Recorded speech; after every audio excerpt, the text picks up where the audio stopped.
नमस्कार। आज के इस व्याख्यान में सभी विद्यार्थियों का स्वागत है। आज हम वेदांत दर्शन में माधवाचार्य के ही जगत संबंधी विचारों पर चर्चा करेंगे।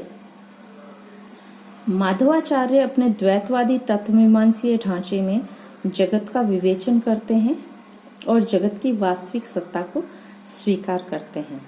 वे इस संदर्भ में जहां एक और शंकर के अद्वैतवाद का खंडन करते हैं, वहीं दूसरी ओर रामानुज की जगत विषयक विशिष्टाद्वैतवादी अवधारणा को भी असंतोषजनक कहते हैं। वे जगत विषयक शंकराचार्य की मायावादी अवधारणा को श्रुति बाह्य घोषित करते हैं।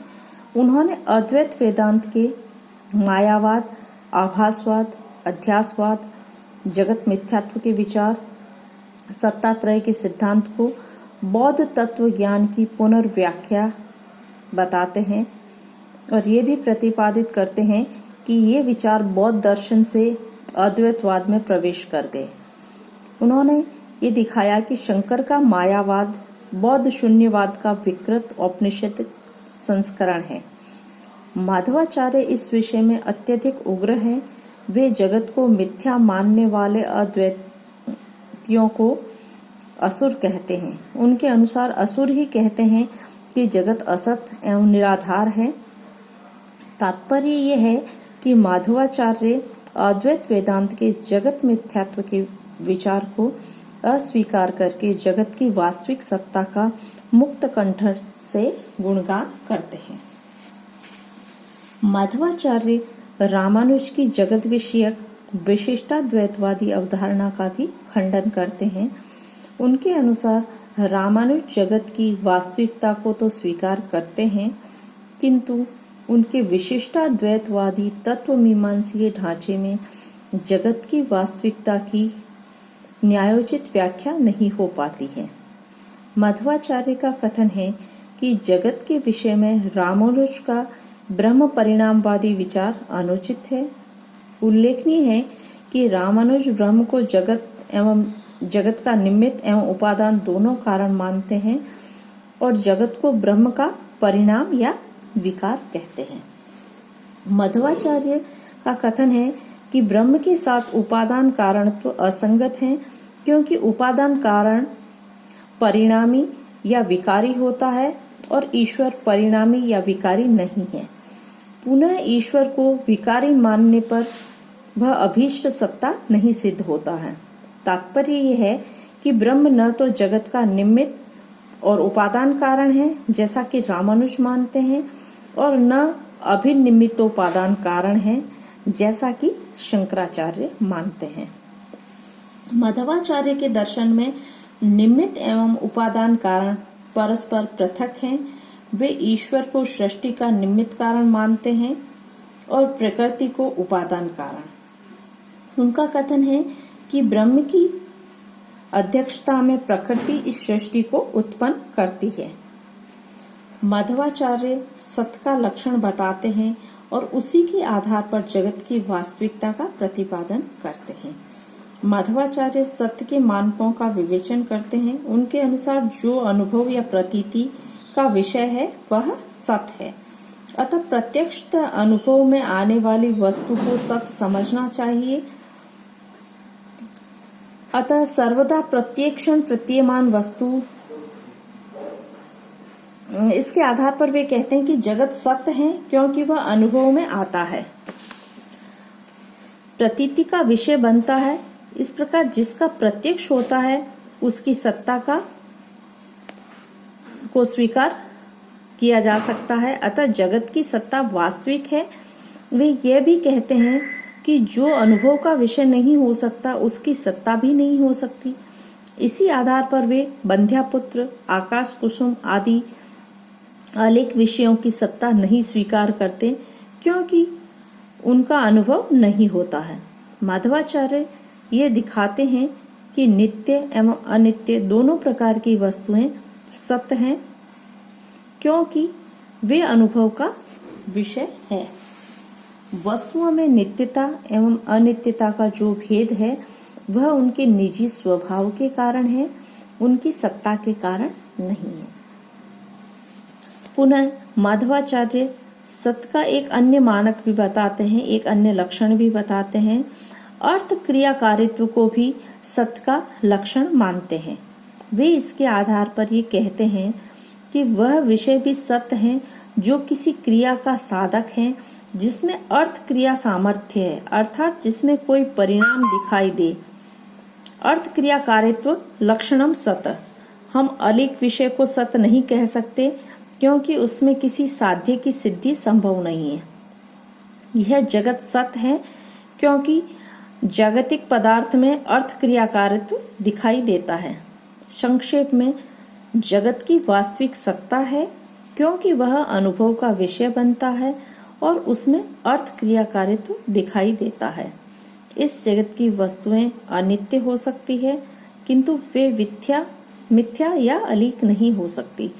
इस प्रकार जगत की वस्तुएं चाहे नित्य हो या अनित्य सत्य है। वे अपने स्वभाव के कारण नित्य या अनित्य होती है, अपनी सत्ता के कारण नहीं।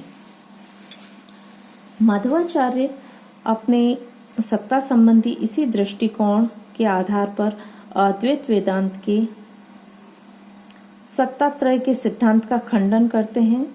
उल्लेखनीय है कि अद्वैत वेदांत में सत्ता के 3 स्तर स्वीकृत है: पारमार्थिक, व्यवहारिक एवं प्रातिभासिक। माधवाचार्य इसका विश्लेषण करते हैं। उनके अनुसार अद्वैत वेदांत की तथाकथित पारमार्थिक सत्ता बंध्यापुत्र, आकाश कुसुम आदि अनेक विषयों के समान है, क्योंकि न तो वह ज्ञान का विषय बन सकती है और न उसमें अर्थ क्रियाकारित्व ही संभव है। ऐसी सत्ता स्वरूप, रूप, रस आदि विहीन एवं अज्ञेय है। इस प्रकार की सत्ता के लिए कोई प्रमाण नहीं है। पुनः प्रतिभासिक सत्ता के विषय में कहना ही क्या, यह प्रमाद या भ्रम रूप है। प्रमाद या भ्रम रूप तो जीवन का अंग है, किंतु ये कभी कभी ही होती है। भ्रम कोई नियम नहीं है। अद्वैत वेदांत की व्यावहारिक सत्ता ही वास्तविक सत्ता है, क्योंकि वह अनुभव का विषय है और अर्थ क्रियाकारित्व लक्षण है। इस प्रकार माधवाचार्य जगत मिथ्यात्व का खंडन करके उसकी वास्तविकता का प्रतिपादन करते हैं। माधवाचार्य सर्व खल विदम ब्रह्म जैसी श्रुति वाक्यों की भी भेदपरक व्याख्या करते हैं। उनके अनुसार ये कथन ब्रह्म और जगत के बीच अभेद का कथन नहीं करते हैं। ये कथन ये दिखाते हैं कि जगत की सत्ता प्रवृत्ति आदि ब्रह्म के अधीन है। माधवाचार्य की निम्नलिखित 3 स्वयं सिद्धियां हैं, जिसके आलोक में उनके जगत विचार को समझा जा सकता है। पहला है, अतीन्द्रिय विषयों के संबंध में केवल शास्त्र या शब्द प्रमाण का निर्णय अंतिम होता है। चित्त और अचित्त में मूलभूत भेद हैं। वे दोनों कभी भी एक नहीं हो सकते हैं। चित्त स्वयं क्रियाकारी है, किंतु अचित्त की क्रियाकारिता का स्रोत चित्त ही है। हमारा प्रत्यक्ष ज्ञान जब तक मिथ्या नहीं सिद्ध हो जाता, तब तक उसे सत्य समझना चाहिए। उपरोक्त स्वयं सिद्धियों के आधार पर विचार करने से उनके जगत विचार को समझा जा सकता है। इस जगत का निर्माण कैसे हुआ, उसका ज्ञान प्रत्यक्ष प्रमाण से नहीं हो सकता। अनुमान प्रमाण भी उसका ज्ञान करने में अपर्याप्त है। माधवाचार्य के अनुसार आगम प्रमाण अर्थात शास्त्र ही इस विषय में एकमात्र पथ प्रदर्शक है। शास्त्र की मान्यता है कि यह जगत ईश्वर की लीला है। ईश्वर अनादि काल से इस जगत का निर्माण कर रहा है। इसका अर्थ है कि जगत अपने अस्तित्व के लिए ईश्वर पर निर्भर है। इस प्रकार ईश्वर ही इस सृष्टि का एकमात्र सक्षम कारण है। वह अपने मत के समर्थन में अनेक श्रुति वाक्यों को भी यहाँ पर उद्धृत करते हैं। पुनः माधवाचार्य ईश्वर को जगत का केवल निमित्त कारण मानते हैं। उनके अनुसार प्रकृति जो जड़, नित्य और परिणामी है, जगत का उपादान कारण है। प्रकृति ईश्वर की इच्छा शक्ति है। वे इसे माया या अविद्या कहते हैं।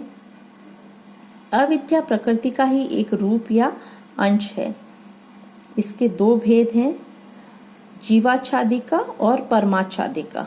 जीवाच्छादिका जीव के स्वरूप का आवरण करती है और परमाच्छादिका जीव को ब्रह्म के स्वरूप ज्ञान से रोकती है। विष्णु की पत्नी लक्ष्मी प्रकृति की अधिष्ठात्री देवी है। प्रकृति के तीन पक्षों सत, रज एवं तम की अधिष्ठात्री लक्ष्मी के तीन रूप श्री, भू और दुर्गा है। प्रकृति त्रिगुणात्मक, परिणामिनी, अव्यक्तम एवं पारमार्थिक है। ईश्वर की इच्छा शक्ति से प्रकृति ही जड़ जगत के रूप में परिणित होती है। वे भगवत गीता के प्रभाव में कहते हैं कि ईश्वर की अध्यक्षता में प्रकृति ही इस जगत को उत्पन्न करती है। महत अर्थात बुद्धि, अहंकार, महत अहंकार, बुद्धि, मनस, इंद्रियां, तन्मात्राएं एवं पंच महाभूत प्रकृति के ही विकार है। ये प्रकृति के पूर्व सूक्ष्म रूप से प्रकृति में विद्यमान रहते हैं।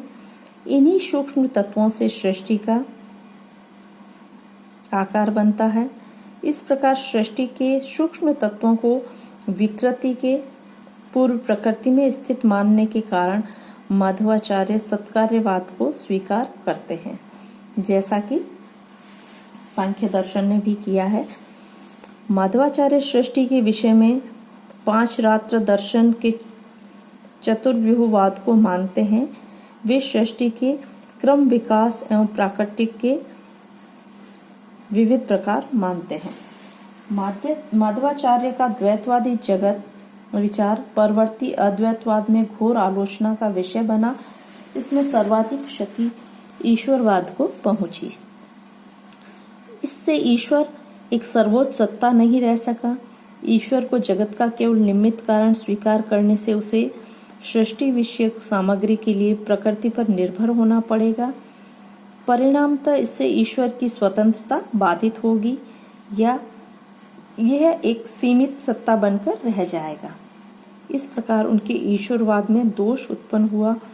पुनः आलोचकों ने माधव के जगत विचार में कई अन्य कमियों की ओर